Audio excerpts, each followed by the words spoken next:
멀어졌으니까 Then you got me thinking.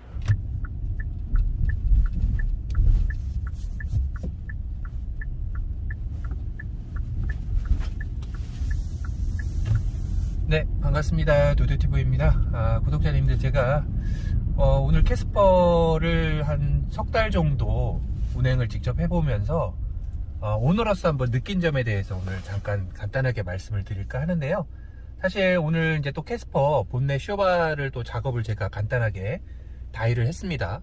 뭐 꼭 굳이 누구에게 맡기지 않고 본인이 직접 하셔도 될 정도로 간단하더라고요. 그래서 그 부분도 제가 오늘 좀 안내를 해드리도록 하고요. 한번 진행해 보도록 하겠습니다.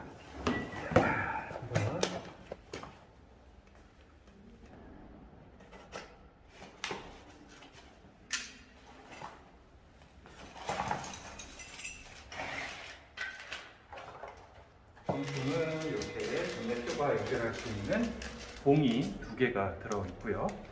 그리고 연결하는 소켓이 이렇게 구성품도 되어 있습니다. 본넷 쪽에 연결되는 소켓하고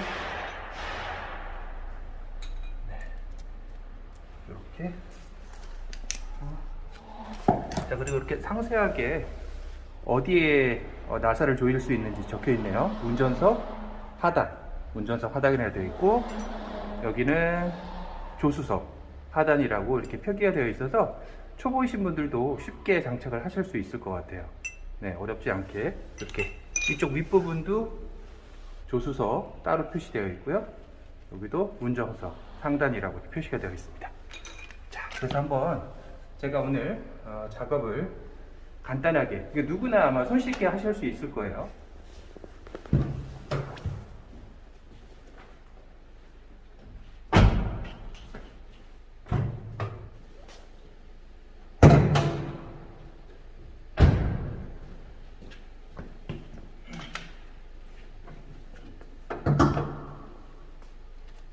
원래 기존에 이제 지금 캐스퍼 같은 경우는 본넷을 이렇게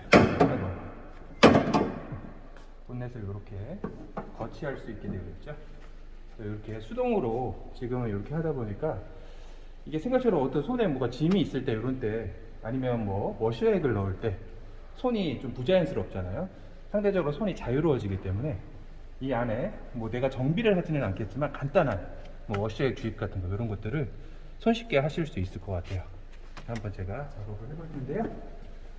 첫 번째, 여기를 따야 되거든요. 그래서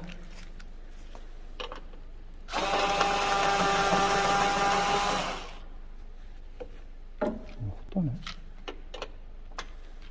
이게 10mm입니다. 여기 나사가 아마 미리별로 조금씩 다른데요. 나사가 10mm인 것 같아요. 10mm면 이걸 교체를 하겠습니다. 10mm로 교체하고 다시고,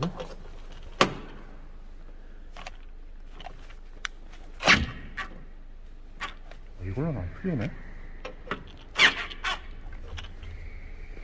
열지도 않았구나.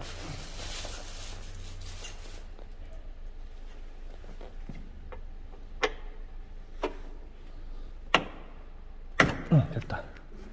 반시계 방향으로 이렇게 돌리시면 이렇게 열리고요.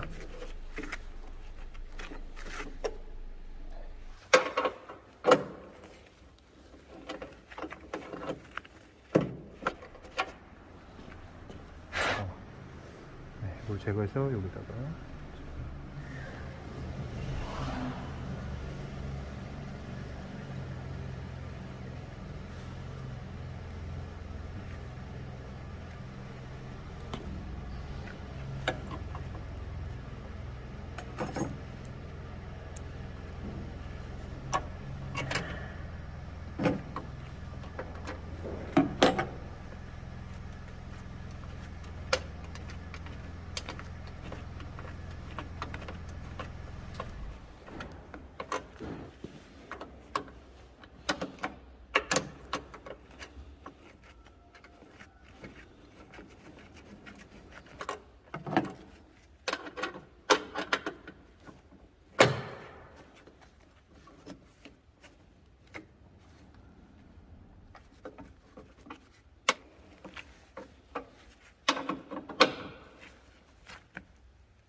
제가 이제 한 3개월 넘게 캐스퍼를 운행을 하면서 시내 주행도 해보고 고속 주행도 해보고 많은 부분들을 진행을 해봤었는데 일단은 기본적으로 시내에서 주행할 때는 스트레스라든가 그리고 차량을 모르는데 너무 차량이 이제 좀 잘 안 나간다, 경차이기 때문에 그런 단점들이 있잖아요.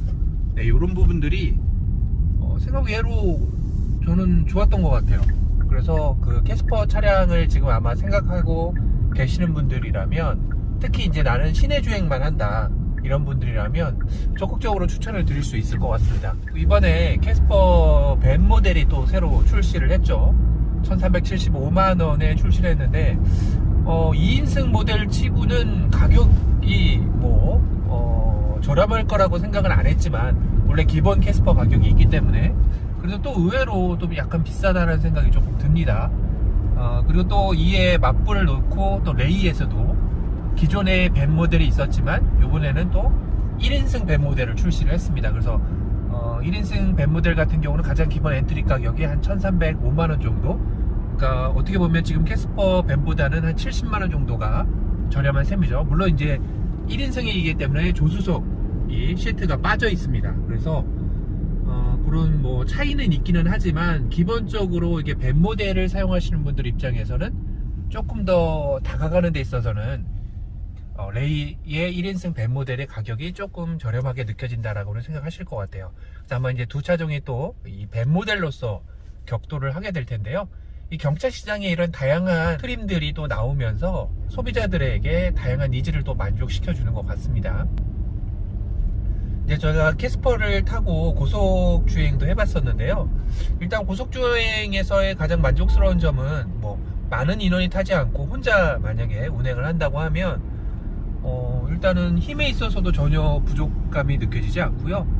저 같은 경우는 또 이제 터보 모델이 아닌 또 논터보 모델이잖아요. 그래서 이제 많은 분들이 또 그 논터보와 터보 선택을 하는 데 있어서 고민을 하실 것 같아요. 근데 저는 아주 이 차량이 막 달리는 차량이 아니기 때문에 논터보 정도도 충분히 주행하는 데 있어서 불편감이 없기에 운행을 하시는 데는 저는 괜찮다고 생각을 합니다. 물론 이제 나는 조금 더 퍼포먼스적이거나 좀 이제 주행하는데 덜 스트레스를 받고 싶다고 하시는 분들은 터보로 가는 거 굳이 나쁘지는 않죠. 그리고 이제 논터보와 터보의 가격 차이가 한 95만원 정도 나죠. 그리고 인스퍼레이션에서는 한 90만원 정도 차이가 나는데, 그 정도 가격을 투자하고 타는 것도 나쁘지는 않을 것 같아요. 근데 이제 굳이 내가 시내 주행만 한다 셈 치면 그냥 논터보로 운행을 하셔도 괜찮겠다는 생각이 듭니다.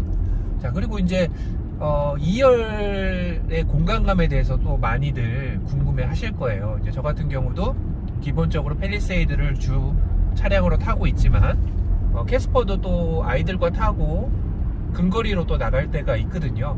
그런 때 보면 이제 뭐 아이들 같은 경우 뒤에 앉았을 때 아이들에 있어서는 공간감은 뭐 크게 부족감은 안 느껴집니다.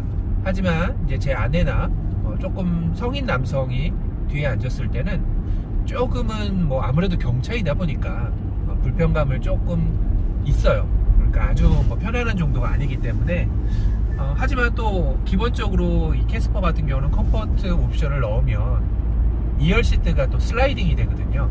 그렇기 때문에 좀 트렁크 공간을 줄이고 2열의 공간을 좀 넓게 사용을 할 수 있는 장점이 또 있습니다.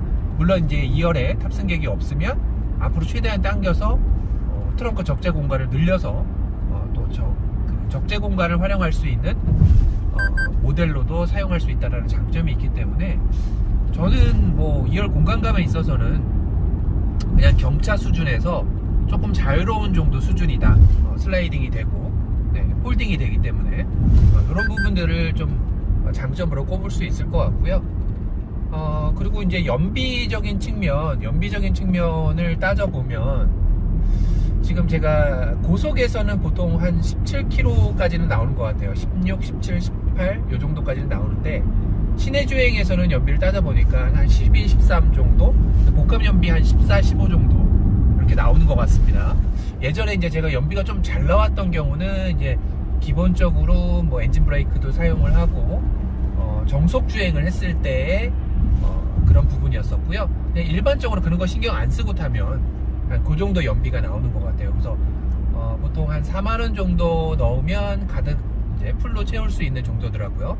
물론 이제 기름이 있을 때는 한 3만원 조금 이쪽저쪽인 것 같아요. 그래서 일단은 한번 1회 주유하는 데 있어서도 큰 부담감은 안 돼요. 확실히 경차다 보니까. 대신 이제 뭐 주행거리 자체가 아주 뭐 한 400 이상, 500 이상 이렇게 나오지는 않죠. 기본 탱크 용량이 있기 때문에. 그래서 기본적으로 이제 또 그런 부분도 상당히 가볍게 느껴지고요. 그리고 이제 얼마 전에 자동차세도 이제 나왔죠. 근데 자동차세가 한 10만원 이쪽 저쪽입니다. 그러다 보니까 이런 자동차세에 있어서도 부담감이 이제 덜하다라는 거. 자동차에 있어서 메리트이지 않을까. 이런 자동차세도 상당히 일반 차량에 비해서 저렴하고, 그리고 뭐 보험료 같은 경우도 아마 일반 차량들보다는 좀 더 저렴하게 다가갈 수 있다는 점들이 저는 뭐 특히나 이 세컨카로 또 활용하시는 분들에게는 나름 괜찮은 선택지가 될 거라는 생각이 듭니다. 자, 그리고 이제 캐스퍼 같은 경우 이제 사회 초년생 분들도 많이 운행을 하실 것 같아요. 네, 그러니까 저처럼 이렇게 세컨카로 활용을 하시는 분도 계시겠지만 이제 사회 첫 발을 내디시는 사회 초년생 분들도 이 캐스퍼에 대한 아마 구매를 고민을 많이 하실 것 같은데, 저 같은 경우는 이제 중간 트림을 선택을 했잖아요. 모던 트림에 중간 트림을 하고 이제 컴포트 옵션하고 멀티 내비게이션 옵션을 넣어서 거의 한 1780만원 정도에 구매를 했습니다. 그러다 보니까 사회 초년생 분들이 쉽게 이제 경차라는 거를 구매를 하려고 했을 때 가격보다는 조금 부담은 될 거예요. 부담은 안 되는 가격은 아닙니다. 그리고 이제 뭐 예를 들어서 내가 인스퍼레이션에 터보까지 넣고 풀옵션으로 간다 그러면 거의 2천만원 초반대까지 올라가기 때문에 이 상위 모델인 베뉴나 어떻게 보면 아반떼도 갈 수 있는 가격대이기 때문에 또 쉽사리 선택할 수 있는 가격대는 또 아니라는 생각은 드는데, 요즘 트렌드를 보니까 비싸도, 그러니까 경차 중에 좀 이제 엔트리 모델들 중에 비싸도 잘 팔리는 추세라고 하더라고요.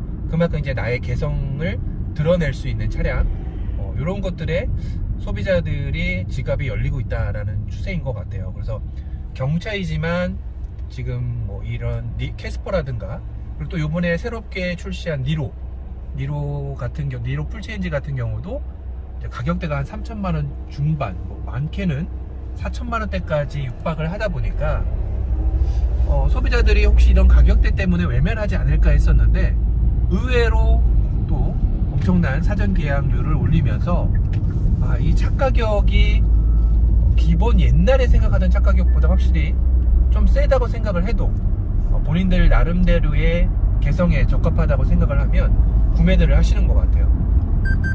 그리고 알다시피 요새 이제 원자재 값, 자동차에 들어가는 부품의 원자재 값이 상승을 하고, 또 반도체 부품 수급난으로 인해서 공급이 제때 원활히 되지 않다 보니까 기본적으로 신차 가격들이 예전보다 정말 많이 올랐다는 느낌이 듭니다.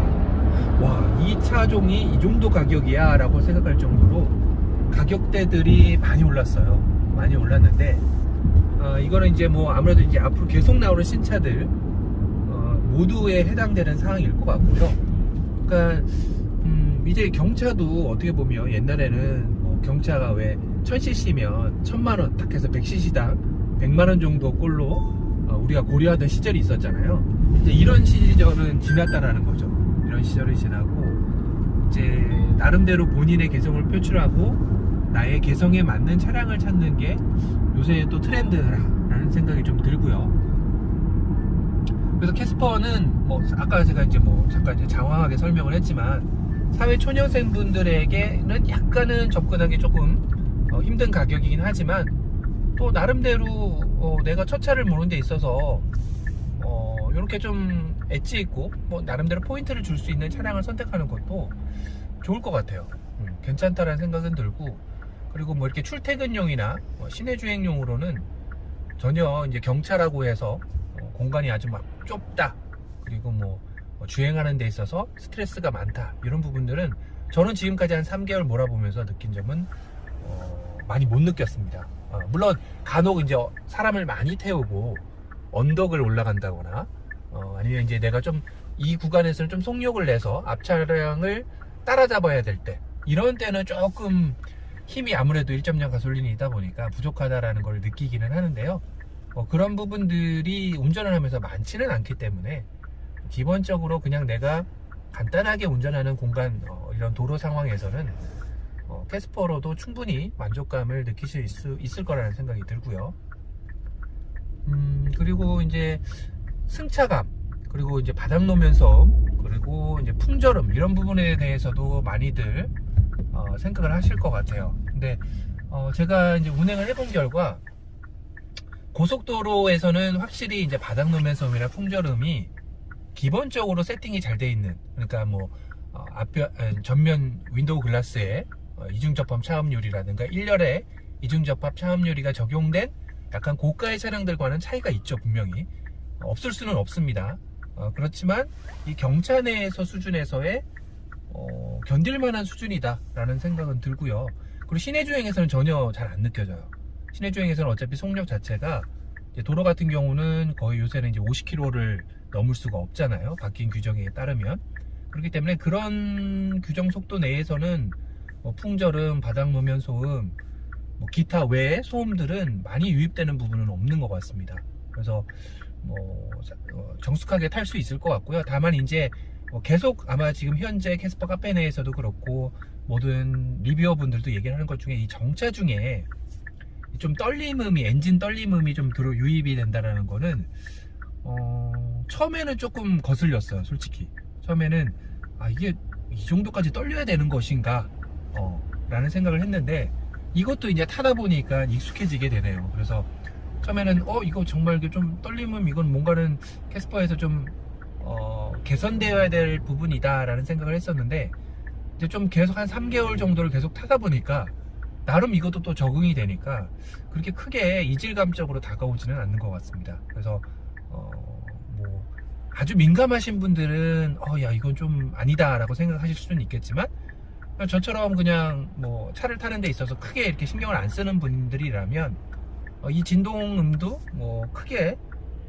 기분 나쁠 정도는 아니니까 타시는 데 있어서 불편감을 느끼게 해주는 정도는 아니다라는 생각을 좀 들었고요. 그걸 몰면서 불편한 점들을 좀 잠깐 소개를 드리면, 지금 제가 여기다 커피를 놨는데 여기 지금 제가 암레스트가 있잖아요. 이 팔을 놓을 수 있는 암레스트가 있는데, 이 부분이 이 컵을 놓을 때, 특히 이 두 번째 칸에다가 놓을 때 좀 불편해요. 이거를 제끼지 않으면 이게 놓여져 있는 상태에서는 여기를 솔직히 놓기가, 음료나 뭐 커피나 이런 걸 놓기가, 그리고 또 놓여진 상태에서 이렇게 빼기가 너무 좀 불편하다는 게 이게 한 가지 좀 단점이라면 단점인데, 근데 하지만 이제 이게 이렇게 설계된 이유가 아시겠지만 이 앞부분 공간이 비어 있잖아요.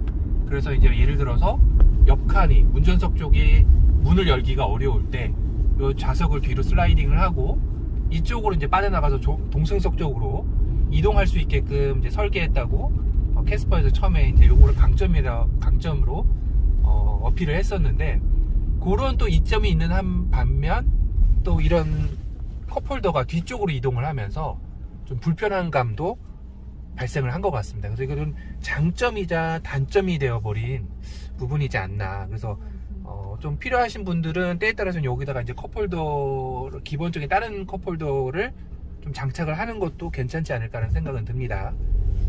자, 그리고 캐스퍼 같은 경우 또 이제 운행을 하면서 좀 단점으로 여겼던 부분 중에 하나가, 내비게이션 자체가 요새 나오는 것 치고는 많이 작은 편이죠. 이게 커지는 추세인데 이제 경차이다 보니까 어쩔 수 없이 조금 더 컸었으면 어땠을까, 이 부분은 조금 아쉽게 다가와요. 그래서 기본적으로 이제 내비게이션 옵션을 안 넣으신 분들은 아마 이거 작업을 따로 하실 수도 있을 것 같다는 생각은 들어요. 그리고 이제 캐스퍼에 이제 제가 이제 좀 불편한 점들을 얘기를 드렸지만, 또 하나 이제 장점이라면 또 장점 중에 하나가 이런 부분인 것 같아요. 오늘도 이제 제가 캐스퍼 본넷 쇼바를 이제 다이를 하는데, 캐스퍼는 꾸미면 꾸미는 대로 차량이 정말 느낌이 많이 변하는 것 같아요. 지금 보면 이 스티어링 휠 홈 부분에 보면, 저는 이게 처음에 정말 의아스러웠던 게, 보통은 자동차에서도 여기다 본인 엠블럼을 여기다가 이제 홈 부분에다가 새겨 넣잖아요. 거의 없는 차량이 없어요. 거의 대부분 99%가 여기에 이제 그 홈 부분에 본인들의 엠블럼을 넣었는데, 캐스퍼는 여기에 엠블럼을 뺐어요. 근데 이거는 아직까지도 저는 참 의아스러운 부분입니다. 그래서 여기마저도 이제 본인의 개성에 맞게끔 튜닝을 하라는 건지, 그렇다고 현대 엠블럼을 안 넣을 수는 없잖아요, 그죠? 뭐 그렇다고 여기다 아우디 엠블럼을 넣을 수도 없고, 이런 부분은 좀 현대가 어떤 의도로 한 건지가 좀 궁금하긴 합니다. 그러니까 이런 것처럼 기본적으로 이 차량에 대해서 꾸밀 수 있는 부분들이 상당히 많더라고요. 그래서 그런 부분들을 좀 다양하게 나의 개성에 맞게끔 꾸밀 수 있는 차량이다. 그러니까 내가 좀 변화시키려고 하면 다양하게 변화시킬 수 있는 차량이라는 의미에서 상당히 펀적인 요소를 많이 가미한 차량이라는 생각이 들어요. 저 같은 경우도 이 모던을 택하면서 17인치 휠을 선택을 안 했던 이유 중에 하나가, 15인치 휠을 지금 제가 장착을 하고 있는데, 물론 연비 부분도 있겠지만 15인치 휠 자체가 나쁘지 않았어요. 그리고 저도 이 차량을 사면서 이제 조금씩 튜닝을 하는 부분이 있는데, 오히려 15인치 휠에다가 튜닝을 하면 더 이쁘겠더라고요. 17인치 휠은 너무 이제 기본적으로 세팅이 되어 있다 보니까 튜닝하는 게 조금 어려워 보였어요. 그래서 제가 이 15인치 휠을 기본적으로 선택을 했던 이유가, 여기다가 좀 다른 어떤 튜닝을 했을 때 좀 더 이 캐스퍼만의 개성을 표출할 수 있지 않을까 싶어서 제가 오히려 17인치 휠 옵션을 넣지 않고 15인치 휠을 그대로 했던 이유도 있고요. 그러다 보니까 지금 캐스퍼 카페 내에서도 보면 정말 다양한 제품부터 시작해서 다양한 아이템들이, 캐스퍼를 꾸밀 수 있는 아이템들이 계속해서 올라오더라고요. 그래서 저도 이제 기회가 되면 계속해서 그런 부분들을 튜닝을 하면서 우리 구독자님들에게 정보를 계속 알려드릴 텐데요. 그런 면에서는 또 캐스퍼가 상당히 꾸미는 재미가 있는 것 같아요. 꾸미는 펀적인 요소가 있다라는 생각이 들고요. 그리고 차를 타면서 느끼는 부분이지만, 이런 클러스터라든가 여기 대시보드 디자인, 그리고 여기 무드등 같은 경우도 이렇게 있는 부분이 내가 경차를 타고 있다는 생각이 안 들 정도로 상당히 개성을 잘 표현해낸 것 같아요. 그래서 저렇게 이쪽 부분 동승석 앞쪽에도 수납 공간을 마련하고, 이런 충전 USB 포트도 2개를 또 앞에 마련하고, 이런 디자인들 자체도 타면 탈수록 되게 만족감이 다가옵니다. 네. 참 디자인을 잘 했다. 경차지만 오너, 그러니까 이 차를 모는 사람의 입장에서 상당히 개성감을 느낄 수 있는 그런 느낌을 잘 표현해냈다라는 생각이 듭니다. 그래서 3개월 타면 탈수록 저는 되게 만족을 하고 있어요. 물론 이제 개개별로 차이가 있을 거예요. 이제 캐스퍼를 타시면서 어떤 분들은 이런 점들은 나는 좀 별로다 라고 하시는 분도 있고, 저같이 타면 탈수록 이 차는 괜찮은데, 또 누가 산다고 하면 나는 권해줄 것 같다라는 말을 할 수 있는 부분으로는 아닐 테지만, 저는 아주 차량이 있어서 크게 따지지 않는 분이라면 캐스퍼 정도면 충분히 경차로서의 매력과 또 이 개성을 나타낼 수 있는, 나만의 또 이런 개성을 표출하는 데 있어서 괜찮은 차량이다 라는 생각을 하게 됩니다. 그래서 저는 만약에 예를 들어서 나 캐스퍼 사려고 하는데 캐스퍼 사는 거 어떠냐 라고 저한테 물어보신다면, 저는 물론 풀업까지 갈 필요는 없다라고는 말씀을 드릴 것 같아요. 근데 이제 아마 제일 많이 팔린 차량은 캐스퍼의 인스퍼레이션 풀업 차량이, 터보까지 들어간 차량이 가장 많이 팔렸다고 합니다. 하지만 이제 저는 그냥 한 중간 트림, 모던 트림에서 아까 제가 이제 말씀드렸듯이 컴포트 옵션이라든가 멀티 내비게이션 옵션 정도만 넣어도, 그러니까 한 1700에서 1800 정도 선에서만 선택을 하셔도 괜찮을 것 같다라고 권해드릴 것 같아요. 그래서 캐스퍼를 지금 아마 구매를 고민 중이신 분들은 아마 이걸 한번 시승을 해보시라고는 제가 또 권해드리고 싶어요. 그러니까 이런 리뷰어들 말만 듣고 그냥 야, 저 사람이 괜찮다는데 하고 사는 것보다는 또 나름 본인들만의 선택하는 기준들이 있잖아요. 차량을 선택하시는 데 있어서 외장을 중시하는 분도 있고 인테리어, 아니면 주행 질감을 중시하는 분들도 있기 때문에 한번 시승을 해보시고 이 차량의 구매를 고민하시라고 말씀을 드리고 싶습니다. 네. 그래서 캐스퍼 차량 저는 지금 한 3개월 정도 타면서 세컨카로, 저는 이제 세컨카 용도로 사용을 하니까요, 상당히 만족스러운, 지금까지는 만족스러운 부분을 느끼고 있습니다. 자, 그래서 조금 이따 제가 이 캐스퍼 오늘 본넷 쪽에 전동식 쇼바를 설치를 할 건데요, 이 부분도 되게 간단하게 다이를 할 수 있어요. 굳이 이 공인비를 내시고 카센터나 가셔서 해도 되지만 혼자서도 충분히 가능하기 때문에 제가 그 부분을 조금 이따 한번 다이하는 모습을 우리 구독자님들께 공유를 드리도록 하겠습니다. 그래서 한번 그거 보시고, 또 나름 이런 튜닝이 필요하셨다라는 분들은 한번 해보시는 것도 괜찮지 않을까라는 생각이 드네요. 네. 자, 오늘은 제가 이제 한 3개월 정도 캐스퍼를 운행을 하면서 느꼈던 부분에 대해서 한번 여러분들께 공유를 해드렸습니다. 다음에 또 캐스퍼의 다른 컨텐츠로 우리 구독자님들께 새로운 정보를 또 전달해 드리기 위해서 찾아오도록 하겠습니다. 오늘은 여기까지.